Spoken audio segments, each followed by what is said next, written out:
नमस्कार। द देशी अड्डा पर आपका स्वागत है। मैं हूं राकेश तिवारी। देखिए, सिवान की राजनीति पर बिहार की नजरें टिकी हुई है क्योंकि सिवान को लेकर राजनीतिक कशमोकश बढ़ते जा रहा है। हर दल में दावेदारी है, लेकिन सब पर भारी पप्पू पांडे की दावेदारी। जदयू के बड़े नेता अमरेंद्र कुमार पांडे उर्फ पप्पू पांडे ने जब से सिवान लोकसभा क्षेत्र से अपनी दावेदारी की हुंकार भरी है, तब से सिवान की राजनीति में नया हलचल है। यह हलचल इसलिए है कि अब तक पप्पू पांडे ने सिवान से कभी चुनाव नहीं लड़ा है, और जब पप्पू पांडे ने ये ऐलान किया है तो उसके बाद सिवान की राजनीति में इसे जदयू के नए प्रयोग के तौर पर देखा जा रहा है। ये समझा जा रहा है कि कहीं जदयू नया प्रयोग तो नहीं कर रहा है। सिवान की राजनीति वैसे भी प्रयोग स्थली बनी हुई है। राजद भी प्रयोग कर रहा है। हिना साहब को भी नया प्रयोग करना है। माले नए प्रयोग कर लाल झंडा लहराने के फिराक में है। और ऐसे में जब जदयू ने पप्पू पांडे पर दाव लगाने की सोची है, तो फिर राजनीति सिवान की कहां जाएगी, आप समझ सकते हैं। इससे पहले ऐसा माना जा रहा था कि भाजपा सिवान से चुनाव लड़ना चाहती है। मंगल पांडे जो भाजपा के प्रदेश अध्यक्ष रहे हैं, वे यहां से चुनाव लड़ना चाहते थे, लेकिन विधान परिषद में उनके जाने के बाद ऐसा माना जा रहा है कि इस सीट पर जदयू फिर से चुनाव लड़ सकता है। जो बात कही जा रही थी कि सिवान में बीजेपी चुनाव लड़ेगा, लेकिन ये इशारा है कि हो सकता है सिवान फिर से जदयू के पास रह जाए। और ऐसे में पप्पू पांडे ने यदि इस सीट से दावेदारी ठोकी है, तो इसके पीछे कोई न कोई राजनीतिक रहस्य जरूर है।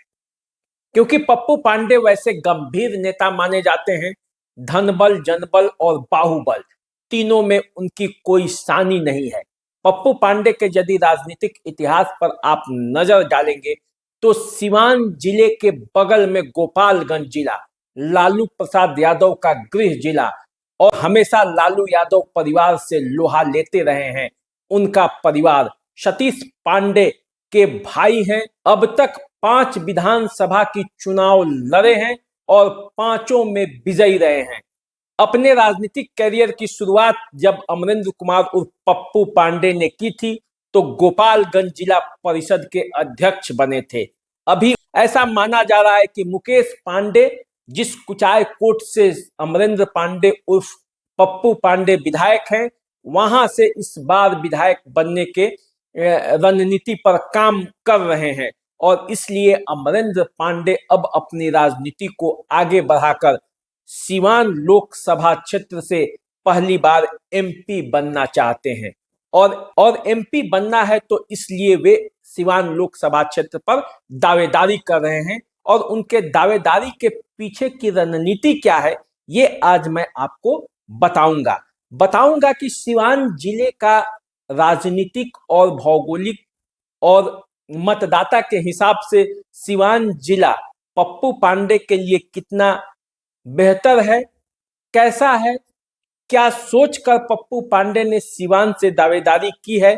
इन सब बातों पर चर्चा होगी और बताएंगे कि पप्पू पांडे के चुनावी मैदान में उतर जाने से क्या असर होगा सिवान की राजनीति पर, क्या असर होगा हिना साहब जो चुनाव लड़ने की सोच रही हैं, और क्या असर होगा माले की रणनीति पर।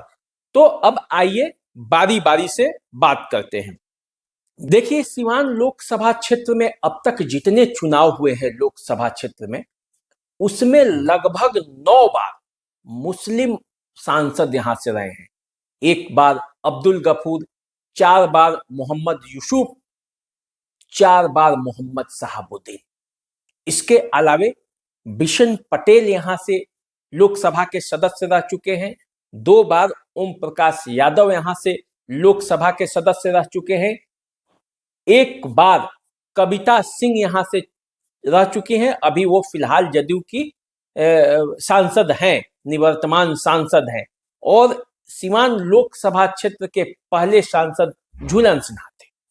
कुल मिलाकर देखा जाए तो मुस्लिम बहुल इस इलाके में 89 में जनार्दन तिवारी भाजपा के टिकट पर चुनाव जीत चुके हैं और यही इशारा करता है पप्पू पांडे को यहां आने के लिए, क्योंकि ऐसा माना जाता है कि सिवान में ब्राह्मणों की भी अच्छी खासी आबादी है और यदि एनडीए गठबंधन से अमरेंद्र कुमार और पप्पू पांडे चुनावी मैदान में उतरते हैं तो लड़ाई रोमांचक होगी।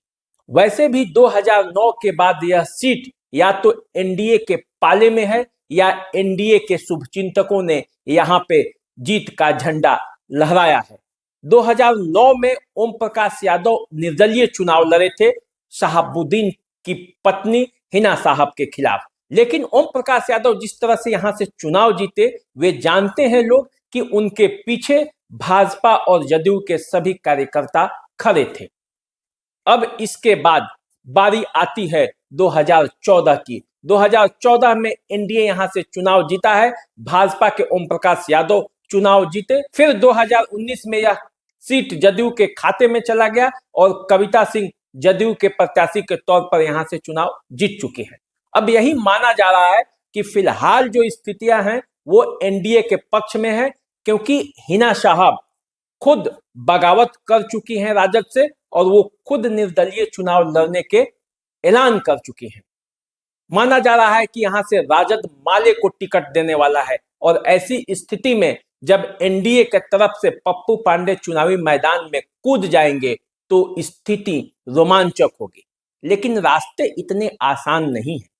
यदि यह सीट बीजेपी के खाते में जाता है तो यहां दावेदारों की कोई कमी नहीं है। दावेदार ओम प्रकाश यादव भी हैं जो 2 बार सांसद यहां से रह चुके हैं।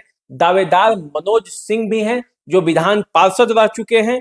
दावेदार यहां से दरौदा के विधायक कर्णजीत सिंह उर्फ व्यास सिंह भी हैं और दावेदार मंगल पांडे भी थे। लेकिन इसके अलावे सिवान में बीजेपी कोई नया प्रयोग भी कर सकता है, बाहरी कोई उम्मीदवार को अंत समय में लाकर। तो यदि बीजेपी के खाते में जाती है यह सीट तो ये प्रयोग हो सकता है।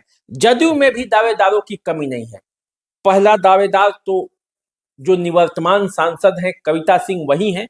उसके बाद अमरेंद्र कुमार उर्फ पप्पू पांडे जिन्होंने अभी ताजा दावेदारी ठोकी है और ये ऐलान किया है कि यदि उन्हें टिकट मिला तो 4 लाखों से अधिक मतों से वो विजयी होंगे, वे इसके दावेदार हैं। इसके बाद श्याम बहादुर सिंह ने भी इस सीट से अपनी दावेदारी ठोकी है। लेकिन ऐसा माना जा रहा है कि अमरेंद्र कुमार पांडे उर्फ पप्पू पांडे हर लिहाज में यहाँ के लिए फिट है और नीतीश कुमार के भी गुड बुक में है। तो यदि जदयू कोई नए प्रयोग पे आती है तो पप्पू पांडे की यहाँ दावेदारी बन सकती है, क्योंकि कविता सिंह के खिलाफ एंटी इनकम्बेंसी का भी खतरा है। जदयू ये मान के चल रहा है कि हो सकता है कि कविता सिंह के खिलाफ मतदाताओं का गुस्सा सामने आ जाए।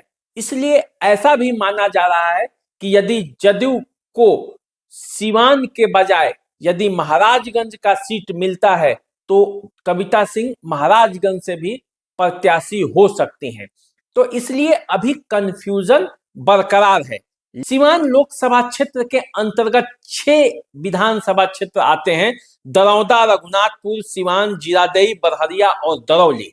इसमें दरौदा पर बीजेपी का कब्जा है। इसके अलावे 2 सीट जो दरौली और जीरादेई है इस पर माले का कब्जा है। इसके अलावे जो 3 सीट है बरहरिया, रघुनाथपुर और सिवान, इन तीनों सीटों पर राजद का कब्जा है। अब इसलिए ये माना जा रहा है कि यहाँ लड़ाई बड़ा दिलचस्प होगी और सिवान की राजनीति में हिना साहब को कोई इग्नोर नहीं कर सकता। सिवान की राजनीति में शहाबुद्दीन का एक बड़ा समर्थक वर्ग है जो इस चुनावी बाजी को पलटने का मद्दा रखता है और जब हिना साहब, माले और एनडीए के बीच त्रिकोणीय संघर्ष होगा तो उस स्थिति में सिवान का राजनीतिक समीकरण कैसा होगा आप समझ सकते हैं। वैसे अमरेंद्र पांडे उर्फ पप्पू पांडे ने जो दावेदारी ठोकी है उसके बाद से सिवान के राजनीतिक गलियारे में हलचल है। जदयू के इसके नए प्रयोग के तौर पर देखा जा रहा है कि जदयू सीवान की राजनीति में कुछ नया करना चाहता है, कुछ नया प्रयोग करना चाहता है। तो यदि अमरेंद्र कुमार पांडे और पप्पू पांडे सीवान से चुनाव लड़ते हैं तो क्या 89 का इतिहास दोहराया जाएगा, जब भाजपा के प्रत्याशी जनार्दन तिवारी यहां से चुनाव लड़े थे और विजय श्री पाई थी। जनार्दन तिवारी जमीन से जुड़े हुए नेता थे, इसी सीवान लोकसभा क्षेत्र के निवासी थे, भाजपा के कट्टर समर्थक और आरएसएस से जुड़े हुए जमीनी स्तर के नेता थे। पप्पू पांडे का भी घर सीवान लोकसभा क्षेत्र के बगल में हथुआ में पड़ता है। हथुआ में उनका निवास स्थान है, जो मुश्किल से सीवान से आधा घंटा से 45 मिनट की दूरी पर है। पप्पू पांडे हमेशा अपने क्षेत्र कुचाय कोट के मतदाताओं से जुड़े रहते हैं, साल में एक कार्यक्रम कराते हैं, जनता का आशीर्वाद पाते हैं और उनके कार्यक्रमों में भारी भीड़ उमड़ती है। और पप्पू पांडे ये दावा करते हैं कि चुनाव के समय तो वो सिर्फ नामांकन करते हैं, चुनाव तो वो 5 साल पहले जो क्षेत्र में मेहनत करते हैं, जो मतदाताओं से उनका जुड़ाव है, उसी से उनको वोट मिलता है। इतिहास भी ये बताता है कि पहली बार पप्पू पांडे भाजपा से चुनाव लड़े थे और जीत गए थे। उसके बाद पप्पू पांडे कभी पीछे मुड़कर देखे नहीं, जदयू में शामिल हुए और तब से लगातार वो चुनाव जीतते रहे हैं। 5 बार विधायक बन चुके हैं और 6ठी बार वो विधायक नहीं बल्कि एमपी बनना चाहते हैं और इसलिए वे सीवान लोकसभा क्षेत्र पर नजर गड़ाए बैठे हैं। और ऐसा माना जा रहा है कि सीवान लोकसभा क्षेत्र को लेकर वो काफी सीरियस हैं। मतदाताओं से भी उनका संपर्क अंदर ही अंदर बना हुआ है। वैसे उनका नेटवर्क पूरे बिहार में है, लेकिन सीवान लोकसभा क्षेत्र में यदि पप्पू पांडे चुनावी मैदान में उतरते हैं तो देखना होगा कि सीवान की राजनीतिक गतिविधियां कैसे आगे बढ़ती हैं, क्योंकि सीवान में शहाबुद्दीन की पत्नी हिना साहब भी हैं, सीवान में भाकपा माले भी चुनावी मैदान में है। और यदि कविता सिंह का टिकट कटता है तो कविता सिंह का क्या रुख होता है, और बीजेपी कार्यकर्ता जिनका जिनका टिकट कटता है, क्या उसमें से कोई बागी भी होगा या सब अमरेंद्र कुमार पांडे और पप्पू पांडे के आगे पीछे लग जाएंगे। अब ये देखना होगा कि असल में अभी सीवान का सीट जाता कहां है, क्योंकि मंथन चल रहा है और ऐसा माना जा रहा है कि भाजपा और जदयू के सीटों में अदला बदली भी हो सकती है। ऐसा संजय झा ने भी इशारा किया है। शीर्ष नेतृत्व जदयू का ये मानता है कि कई सीटों पर जीत के लिए सीटों का अदला बदली किया जा सकता है। ऐसे में यदि सीवान सीट जदयू के खाते में जाता है तो दावेदारों में जो पप्पू पांडे आए हैं उनका क्या होगा ये पता चलेगा। फिलहाल चैनल को आप सब्सक्राइब कर लीजिए, हम आपके पास खबरें पहुंचाते रहेंगे, चुनाव से जुड़ा हुआ हर अपडेट भी देंगे। दीजिए इजाजत, नमस्कार।